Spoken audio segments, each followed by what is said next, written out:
শিখেছেন কি মেনা প্রান্তরে সমস্ত জায়গা থেকে নবীর কি পাঠশালা, সেখানে সেখানে গারে হেরা থেকে নিয়ে সমস্ত জায়গায় কি জিবরিলকে বিতরণ করেছেন, নবীকে শিক্ষা দিয়েছেন, নবী সেই সমস্ত জিনিসগুলো শিখেছেন। তাহলে ব্রেন তো হচ্ছে একটা ডাইনামিক কমপ্লেক্স, সে শিখছে। ব্রেন কি করে শিখবে? একটা ছোট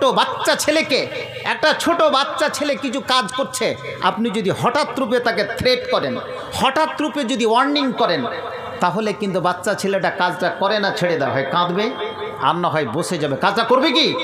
করবে না।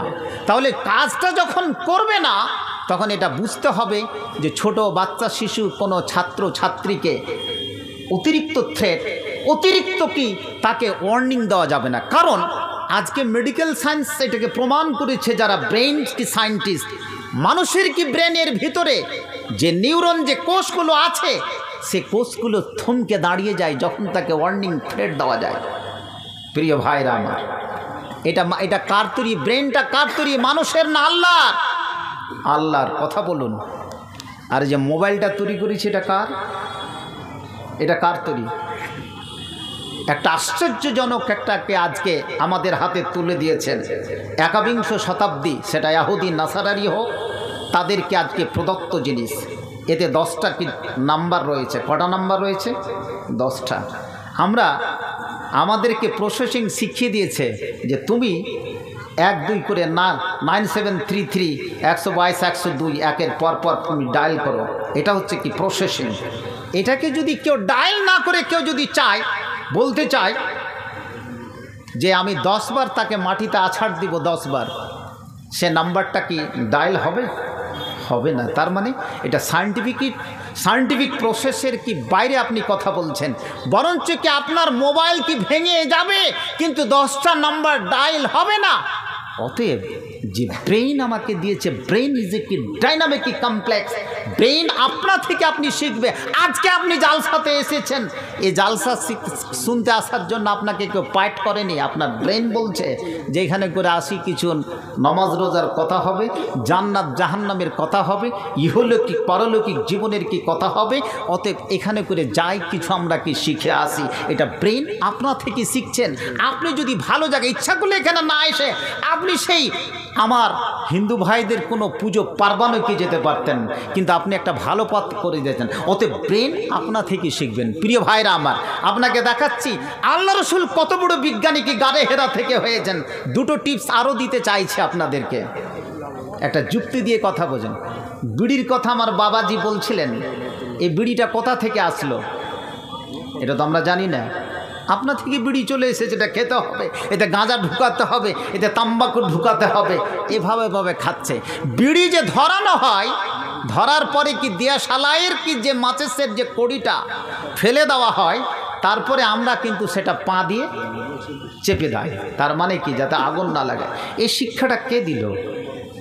আপনা থেকে শিখেছে, পরিবেশ থেকে শিখেছে, প্রকৃতি থেকে শিখেছে। এটা কোনো শিক্ষা দেওয়া যায়নি। আবার আপনাকে দেখাচ্ছি, আগে চলুন। এই মোবাইলকে আজকে শেখার জন্য কোনো মিশন, কোনো একাডেমি, কোনো কনভেন্ট, কোনো স্কুল খোলা হয়নি। এ মোবাইল আজকে আপনা থেকে প্রত্যেকটা বাচ্চা শিশু থেকে নিয়ে সবাই শিখছে।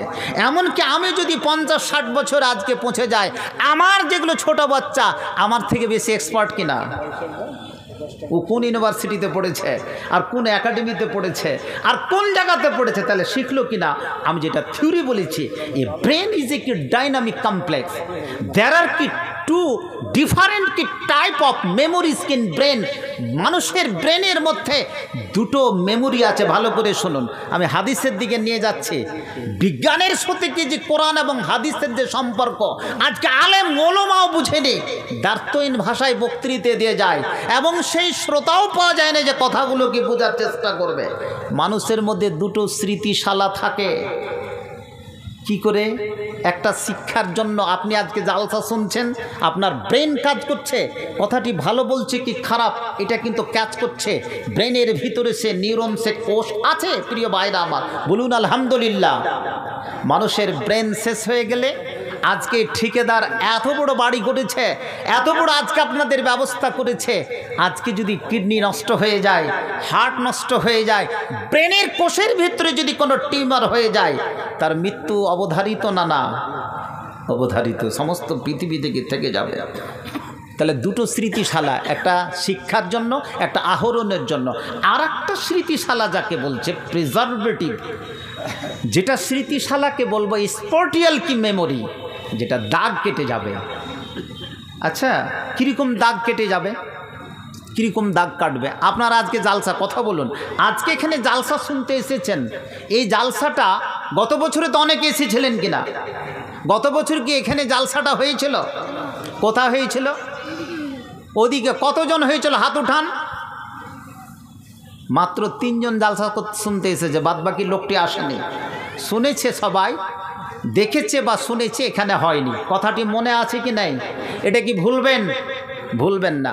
আপনি রোতো থেকে আস্তে আস্তে ভালুকার মাঠটাতে হঠাৎ রূপে বাইকে অ্যাক্সিডেন্ট হলেন, বাইক উপরে আপনার নিচে কোনো জায়গাতে এখানে করে আপনার এমনভাবে একটা ফ্র্যাকচার হলো যে আপনি হসপিটালাইজ হতে বাধ্য হলেন। এ কথাটা কি ভুলবেন? ভোলা যাবে কি? যেই সালে আপনি অ্যাক্সিডেন্ট হন, 10 বছর আগে বা 20 বছর আগে, আপনার কিন্তু কথাটি মনে থাকবেই। একে বলছে, এটাও কিন্তু ব্রেনের দুটো অংশের মধ্যে আজকে যারা ব্রেন যে সায়েন্টিস্ট, গবেষক বলছে, এটাকে বলছে স্পটিয়াল মেমোরি। এটা দাগ কেটে গেল। আল্লাহর নবী হাদিসগুলো কি সেইভাবে বর্ণনা করেছেন। ইবনে ওমর বলছেন, একটা হাদিসতে বের আসেন, আল্লাহ রসুল কত বড় বিজ্ঞানী, হাদিসে বলছেন, বুখারীর হাদিস, সুনানের হাদিস। এবারে এখানে করে আসেন, আল্লাহ রসুল বলছেন, ইবনে ওমর বলছেন যে একদিন একটা হাদিস আমাকে বর্ণনা করছেন আল্লাহ রসুল, আমার ঘাড়ে তিনি হাত রেখে দিলেন। এখন প্রশ্ন আপনাদেরকে করি, এই হাতটা না রেখে তো বলতে পারতেন, কিন্তু হাত রেখে বলছেন। আপনার ছেলেকে মাদ্রাসা, স্কুল, কলেজে পাঠাচ্ছেন, ছেলে হোক বা মেয়ে, হাত রেখে বলছেন, বাবারে কোনো অন্যায় কাজ করবা না। ছেলেটা কি ভুলে যাবে এটা কথা? এটা দাগ কেটে গেল। দ্যাটস স্পটিয়াল কি মেমোরি, এটা কোনোদিন কি ভোলার নাই। আল্লাহ রসুল হাদিসগুলো 2 ধরনের বর্ণনা করেছে। আমি কি বলেছিলাম? There are two different type of memories in brain. মানুষের মধ্যে 2 ধরনের কি স্মৃতিশালা থাকে। জালসা আজকে শুনতে এসেছেন, গত বছর জালসা শুনেছেন, আজকের কথাটাও আপনি কি ভুলে যাবেন না? এই কথাটাও কি মনে থাকবে? হযরত ইবনে ওমর বলছেন, আমার ঘাড়ে হাত রাখলেন, হাত রেখে আমাকে অনেকগুলো জিনিস তিনি শিক্ষা দিলেন।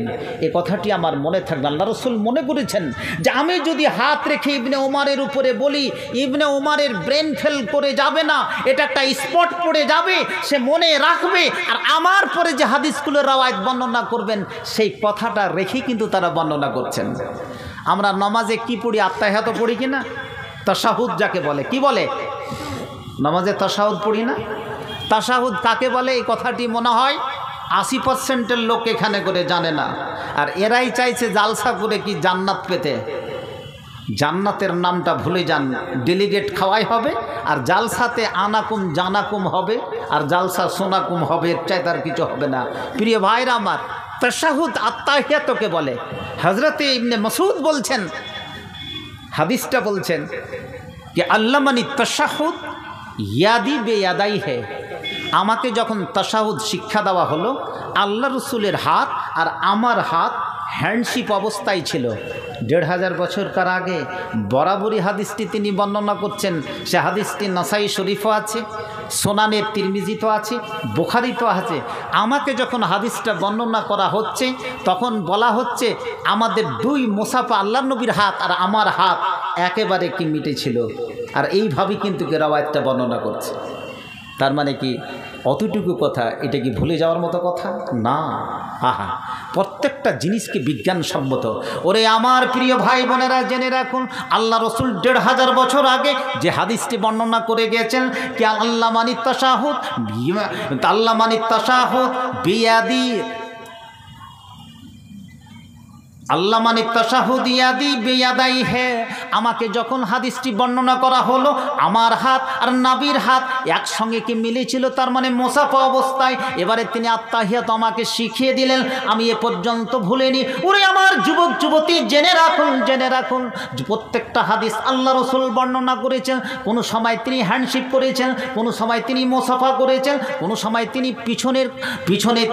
পিছনে তিনি হাত রেখে দিয়েছেন, ঘাড়ে হাত রেখেছেন। তার মানে এই সমস্ত কথাগুলোর মানে হচ্ছে যে যেন আমার বান্দা বান্দি ভুলে না যায়, আমার বান্দা বান্দি যেন পিছনে না হয়ে যায়। ওরে আমার যুবক যুবতী, জেনে রাখুন, জেনে রাখুন, আজকে যদি আমি হাদিসটা পড়তাম, কোরআনটা যদি পড়তাম এবং রাওয়ায়াতগুলোকে যদি আমি বর্ণনা করতাম, তাহলে নিশ্চয় এখানে প্রমাণ হয়ে যেত যে আমি প্রত্যেকটা জিনিস খান খান করে শিখেছি, প্রত্যেকটা জিনিস আমি পুঙ্খানুপুঙ্খ রূপে শিখেছি, আমি বাস্তবে সেটাকে রূপদান করতে পারতাম। কিন্তু আমরা পড়ি না, জানি না, অতএব আমাদের উপরে কোনো আমাল হয় না, তার উপরে কোনো ইফেক্ট পড়ে না।